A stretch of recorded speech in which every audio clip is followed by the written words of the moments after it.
All right, fight fans. Jake Paul, Anderson Silva. Let's just get right into it.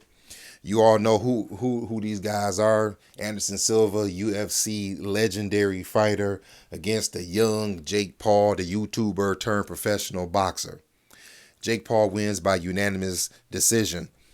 Let's start with the pros and the cons like we usually do. Let me start with Jake Paul. The pros would be in those first two rounds. I can actually tell that the kid is starting to improve. He was jabbing, he was double jabbing, he was feinting, and he had pretty decent foot movement. He still has a decent amount of pop in that right hand, which he showed when he caught Anderson Silva off balance and knocked him down in that eighth round. As for the cons, the young man still has a lot to learn. All that dipping down he does, I'm not a fan of. I think he dips down way too much, and sometimes he's front foot heavy, which is the reason why he was getting caught with a lot of those right uppercuts that Anderson Silva was handing out.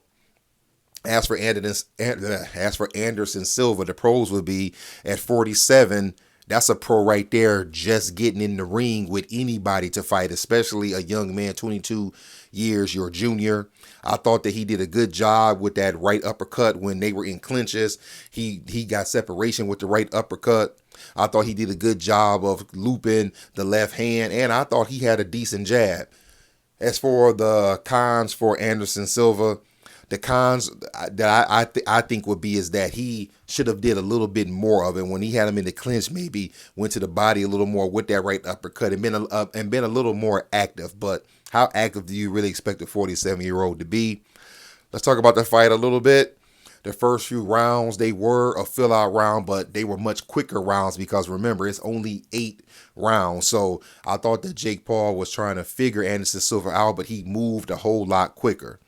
I like the fact that he overcame some adversity because I thought that Anderson, put the hands on him a little bit in some of those rounds, but he didn't freak out. He kept his composure and stuck to his game plan. He started to do a lot better when he started using the double jab in the middle rounds, and then in the 8th round, we all saw it coming because when Anderson Silva went into that exchange where they started trading, you knew that Jake Paul was going to plant his feet and land something. He landed a nice hard shot. I felt that it was more of a flash knockdown because Anderson seemed like he might have been trying to go back. But either way it go, it was a knockdown. Jake put him down hard. Anderson takes the 8 count, gets up, and finishes the fight. So let's talk about where do we go from here. First, before we talk about what Jake Paul would do next, let me say something I have said the last few times this young man has fought. He's 25 years old. He's made it very clear that he's taking boxing serious, that he's not using it. He's not using it to play around with. I say let's just keep giving the young man time. And I don't want to keep hearing people talk about, oh, he's fighting this guy and that guy. Listen, he's a novice. It's going to take this kid years before he's really up there and up there ready to fight somebody really good. I mean, he's probably going to be 28, 29 to be honest, which is 3 to 4 years before he really fights a real type of contender because he still has a lot to learn. We all know that a really good fighter would beat him, right? Which leads us to what he wants to do next. He talked about Nate Diaz. Let's see a fight like that.